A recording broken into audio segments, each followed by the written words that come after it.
Aujourd'hui, dans cette vidéo, on va parler de ce PC, le PC de la marque FlowUp, le Orion. Ce PC, il est taillé pour le gaming, mais pas que. Vous allez pouvoir voir qu'avec les composants qu'il embarque, il peut tout faire. Mais surtout, il est moins cher que la concurrence. Oui, vous avez bien entendu, moins cher que la concurrence. Et ça, on va le voir dans cette vidéo. Et restez bien jusqu'à la fin parce que j'ai une grosse annonce pour vous. Peut-être que prochainement, vous allez pouvoir gagner un PC gamer en partenariat avec FlowUp. Avant d'aller plus loin, on n'oublie pas le pouce bleu en bas de la vidéo si vous avez aimé cette vidéo et aussi si vous voulez soutenir mon travail, de vous abonner si ce n'est pas déjà fait. Ce PC gamer, si vous voulez vous l'acheter, eh bien il est en description ainsi que mes réseaux sociaux. N'hésitez pas à me rejoindre. Ce PC gamer m'a été envoyé gratuitement par la marque FlowUp, donc je peux dire ce que je veux en bien comme en mal. Ils ne m'ont pas payé pour faire cette vidéo. La seule chose que vous retrouverez, c'est mon code promo et vous vous doutez bien que je gagne une commission si vous utilisez mon code, que ce soit sur ce PC ou même un autre. Ça permet de faire évoluer la chaîne pour que je puisse vous tester indépendamment les produits sur la chaîne. Et si vous voulez soutenir la chaîne gratuitement, n'oubliez pas de mettre le pouce bleu. Allez, vous pouvez aussi marquer merci FlowUp en commentaire, vous comprendrez plus tard. Alors pourquoi le PC Orion? Tout simplement parce que je vous ai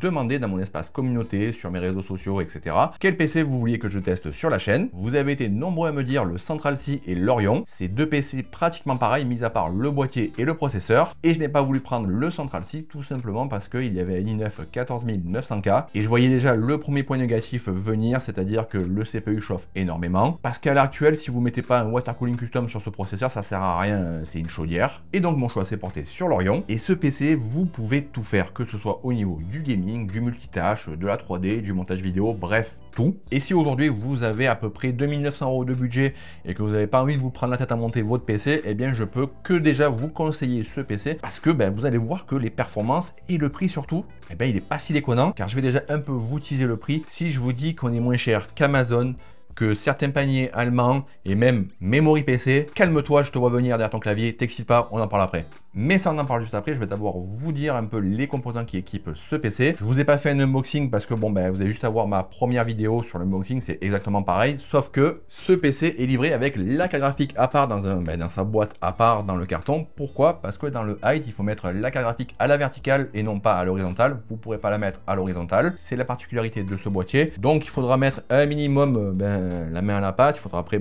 dévisser là et mettre la carte graphique, la plugger, remettre le câble. Oui, vous allez me dire le PC n'arrive pas à prémonter, mais vous préférez quoi? Recevoir une carte graphique explosée ou qui prennent le soin de mettre la carte graphique à part et vous évitez encore d'attendre 2-3 semaines, voilà. Au niveau des composants, là, on a des composants haut de gamme, à savoir en premier le boîtier, c'est le Y60 de chez Height. Un boîtier que j'ai déjà présenté sur la chaîne en version blanche et aussi le Y70, son grand frère, je vous mets dans le petit i en haut à droite. Niveau carte mère, là, ils nous ont mis l'Asus TUF Z790 en version Wi-Fi DDR5, où sera posé l'Intel i7 14700KF, un CPU qui envoie sérieusement en termes de multitâche. En RAM, on va retrouver 32 Go de DDR5 en 6000 MHz. La marque, c'est les Kingston Fury Beast en version RGB. Le NVMe, c'est le NV2 de chez Kingston en 2 Tera. Pour refroidir ce PC, ils ont tout équipé en iCooling de chez Corsair, avec comme IO le H150i LCD en version iCooling. Les ventilateurs du boîtier, que ce soit à l'arrière ou sur le côté, c'est les QX120. Les ventilateurs d'origine du boîtier, ils les ont mis en dessous. Niveau alimentation, là par contre, ils ont vu gros. On a une 1250 watts de chez Cooler Master en version 80 plus Gold. Là, vous pouvez au moins faire encore 2 ou 3 machines avec 1250 watts. Là, vous avez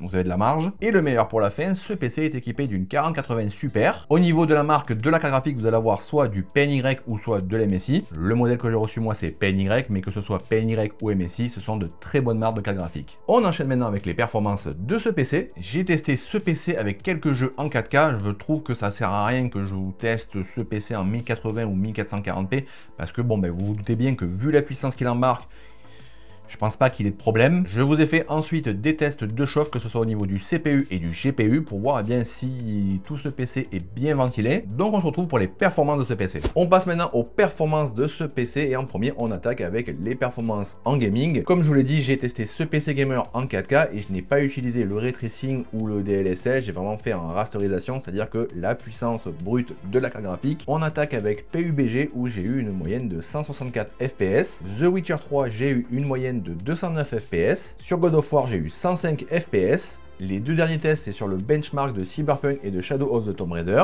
J'ai eu une moyenne de 55 FPS sur Cyberpunk et sur Shadow of Tomb Raider, une moyenne de 134 FPS. Attaquons avec les températures du PC. En IDLE, le PC est tombé au plus bas à 28 degrés. Sur Cinebench R20 et R23, j'ai eu une température de 85 degrés. On passe maintenant à OCCT. J'ai testé le PC pendant 20 minutes sur le CPU et 20 minutes sur le GPU. Sur le CPU, j'ai eu un maximum de 96 degrés. Et sur le GPU, alors là, vous pouvez voir par contre que le GPU ne chauffe pas du tout. J'ai eu au maximum 71 degrés au bout de 20 minutes. Je précise encore que j'ai fait une courbe de ventilation, que ce soit au niveau du GPU, au niveau de l'IO, au niveau des ventilateurs du boîtier. Donc je vous encourage aussi à faire votre courbe de ventilation pour profiter au maximum de votre PC. On passe maintenant au comparatif prix et ça je sais que ça va intéresser pas mal de personnes, sachant que je vous ai dit que le PC sur le site de FlowUp était moins cher qu'ailleurs. Bien sûr, au moment où je tourne cette vidéo, peut-être que vous, quand vous allez voir cette vidéo, il va être peut-être plus cher ou peut-être encore moins cher sur Amazon.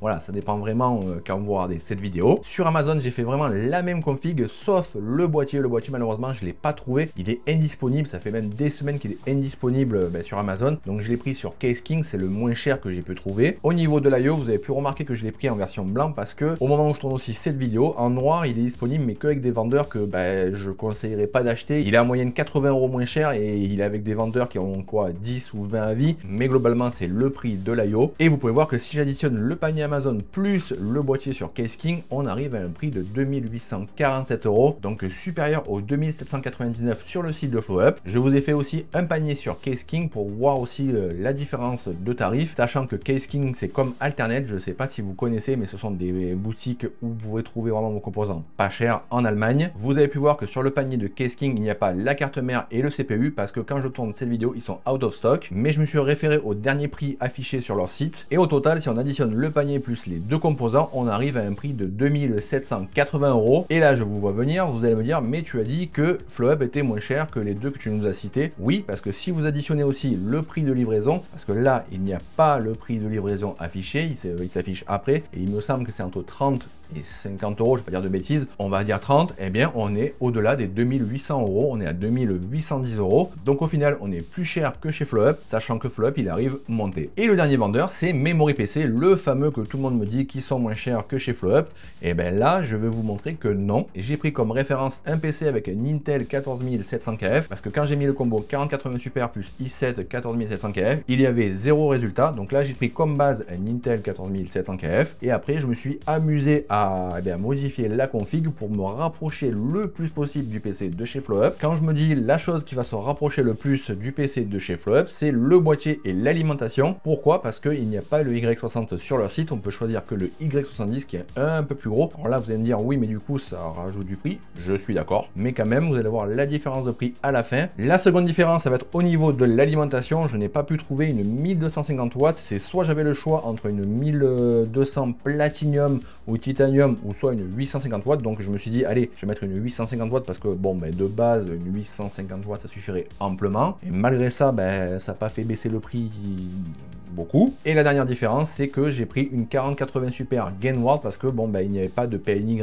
ou de modèle semblable à celle qu'on peut avoir chez FlowUp, donc j'ai pris la moins chère. Sinon le reste on est vraiment sur la même base, la seule différence c'est qu'il va manquer des ventilateurs, que ce soit à l'arrière et sur le côté. Le prix sur le site de Memory PC il est de 2742,15 €. Et là vous allez encore me dire mais tu as dit que le PC chez FlowUp était moins cher que l'autre. Oui parce que là à ce prix là il faut rajouter encore 4 ventilateurs et en plus de ça même si c'est pas compliqué il va falloir installer Windows. Alors que bon, sur le site de FlowUp, il vous l'installe même si c'est la version DC. Après, bon, ben, vous prenez une clé OEM sur internet, etc. Dites-moi vous qu'est-ce que vous en avez pensé, ou alors si vous avez un vendeur qui peut être encore moins cher que ce que je vous ai présenté aujourd'hui, parce que bon ben je n'ai pas trouvé. On va enchaîner maintenant avec les points négatifs et positifs. Le premier point négatif que j'ai pu noter, et ça c'est un point négatif esthétique, mais là-bas dans le coin de l'IO, entre l'IO, le boîtier et le ventilateur arrière, on voit un câble qui traverse, et je trouve que pour le prix du PC, on aurait pu soigner que ce soit le moindre petit câble qui dépasse. Après je sais, bon ben c'est monté à la chaîne et ça peut passer à la trappe, mais là en termes d'esthétique, je trouve que le PC est pratiquement parfait, sauf ce petit détail. Après, moi j'aime bien les détails, c'est peut-être pour ça que je le remarque. Le second point négatif, c'est le logiciel Kingston pour gérer le RGB des RAM qui n'était pas installé. Vous allez me dire, c'est peut-être un peu chipoté, mais quand j'ai configuré un peu le PC, mettre un peu des couleurs à la maison, etc., j'arrivais pas en fait à synchroniser les barrettes de RAM, même dans le logiciel d'Asus Armoury Crate, et ben j'arrivais pas à changer les couleurs. Je me dis bon, mais pourquoi? Et tout simplement en mettant sur Google Kingston DDR5 Software, ben je suis tombé dessus, bon ben je l'ai installé et j'ai pu changer la couleur des RAM parce que c'était en mode RGB, là je l'ai mis en mode blanc. Et le dernier point négatif, et ça c'est aussi un point négatif esthétique et on va dire praticité, c'est pourquoi ne pas avoir mis deux autres ventilateurs iCooling ou même trois, parce que je crois qu'on peut en mettre trois en bas. Comme ça on aurait pu tout gérer via un seul logiciel qui est iQ. Là on est obligé d'aller sur Armoury Crate d'Asus pour pouvoir gérer les ventilateurs d'en bas, c'est-à-dire si vous voulez faire une courbe, bon ben on est obligé d'aller dans iQ et dans Armoury Crate, et on aurait pu aussi avoir un peu plus de lumière pour sublimer la config. Et certes, le prix aurait un peu augmenté, mais bon, quand on voit le prix de la concurrence, je pense qu'on avait un petit peu de marge. On passe maintenant au point positif, et le premier point positif, c'est qu'il est beau esthétiquement. À ce prix, vous allez me dire, heureusement qu'on a une belle config, mais ils auraient pu aussi faire un peu plus de marge, vous mettre des ventilateurs moins chers, un IO moins cher, et même un boîtier moins cher, et vous le proposer au même prix. Là, on a un boîtier qualitatif, un système de refroidissement qualitatif, et pour le prix, je le répète, il est vraiment pas cher. Second point positif, c'est la performance et aussi le refroidissement, que ce soit au niveau du CPU ou la carte graphique, votre PC est vraiment bien au frais. Je vous ai même monté toutes les vidéos qui sont sorties jusqu'à cette vidéo et ce PC n'a pas bronché, j'ai vraiment pas eu de problème et bon bah c'était ultra fluide, ultra rapide, j'ai même gagné en temps de rendu, etc. Donc ce PC vraiment c'est une machine. Et le dernier point positif, vous vous en doutez, c'est le prix. Quand on voit qu'on peut avoir la même machine montée qui arrive chez nous, après comme j'ai dit, c'est pas non plus un PC pour jouer qu'en 1080p, c'est vraiment un PC pour faire plus que ça si vous voulez streamer en même temps, faire du montage vidéo, de la 3D. Pour moi, le prix, c'est un bon point positif. Dites-moi vous ce que vous en pensez en commentaire, si pour vous le prix est abusé ou pas. J'ai pas besoin de vous dire qu'on enchaîne avec le prix de ce PC. Le modèle de ce PC, je le rappelle, c'est l'Orion de chez FlowUp. Il est au prix de 2799 € à l'heure où je tourne cette vidéo. Et vous le retrouverez à 2759 € avec mon code de réduction. D'ailleurs, je vous l'afficherai à l'écran, mais FlowUp ont baissé le prix de toutes leurs configs. Je vous l'afficherai à l'écran avec l'avant et l'après. Passons du coup à une conclusion rapide. Est-ce que je vous le conseille, oui ou non? Si vous avez le budget, que vous n'avez pas envie de vous casser la tête, que vous cherchez un PC gamer performant pour faire du gaming à 1440p et 4K, que vous faites du montage vidéo, du stream, que vous cherchez vraiment une grosse machine et que vous avez le budget et comme je l'ai dit, vous voulez pas vous embêter à faire le montage, vous pouvez partir les yeux fermés. Après bien sûr, si vous voulez attendre qu'il y a des promos sur tel ou tel composant et monter vous-même votre PC gamer, c'est toujours mieux. Vous pourrez toujours gratter peut-être une centaine d'euros en chopant les bonnes affaires qui tombent par-ci par-là au Black Friday, au French Day, etc. Mais bon, vous n'allez pas avoir votre PC de suite. Alors est-ce que ça vaut la peine d'attendre 6 mois pour votre PC alors que là vous dépensez aller peut-être 100 € de plus que la moyenne, votre PC arrive monté? C'est sur ces mots que je vais enchaîner avec l'annonce que j'avais à vous faire sur cette vidéo. FlowUp et moi-même, on s'est mis d'accord pour prochainement dans une nouvelle vidéo de vous offrir un PC gamer. Alors ça sera pas celui-là, enfin peut-être, je sais pas, mais en tout cas, eux, ils vont me dire si oui ou non, on vous fait gagner un PC gamer prochainement sur ma chaîne YouTube. Mais pour ça, vous vous doutez bien que il y a une condition, on s'est mis d'accord, la marque et moi-même, de vous offrir un PC que si eh bien, on arrivait à potentiellement doubler le nombre d'abonnés sur la chaîne, ou du moins qu'on y arrive, si on arrive à faire péter les scores et que vous vous abonnez en masse, que vous partagez la vidéo et aussi que vous mettez le pouce bleu. N'hésitez pas aussi à mettre merci FlowUp en commentaire parce qu'ils vont regarder la vidéo au fur et à mesure des semaines pour voir s'il y a beaucoup de monde qui commente, like, s'abonne. Le concours sera sur la chaîne YouTube. Je vous ferai le test du PC qui aura peut-être à gagner ou peut-être ça sera sur mes réseaux sociaux, je sais pas. Donc n'hésitez pas aussi à vous abonner sur mes réseaux sociaux parce que je vous teaserai un peu en avance. Et bien si on arrive à faire péter les scores et que j'ai une réponse positive de leur part, mais sur le choix du PC gamer à offrir, ça sera eux qui auront le dernier mot. Moi je leur dirai oui ou non. Après si c'est aussi un PC à 1000 €, ça c'est leur choix. Ça je peux malheureusement pas non plus exiger tel ou tel modèle, hein. J'ai pas 100 000 abonnés. Et du coup, j'ai pas besoin de vous dire de mettre le pouce bleu, de vous abonner, de me suivre sur mes réseaux sociaux, ça vous avez compris la musique. Encore merci à FlowUp de m'avoir envoyé ce PC gamer pour que je puisse vous faire cette vidéo et tester ce PC. Je vais vous quitter avec des images du PC. Je vous dis à la prochaine pour une nouvelle vidéo. C'est Anthony. Allez, salut!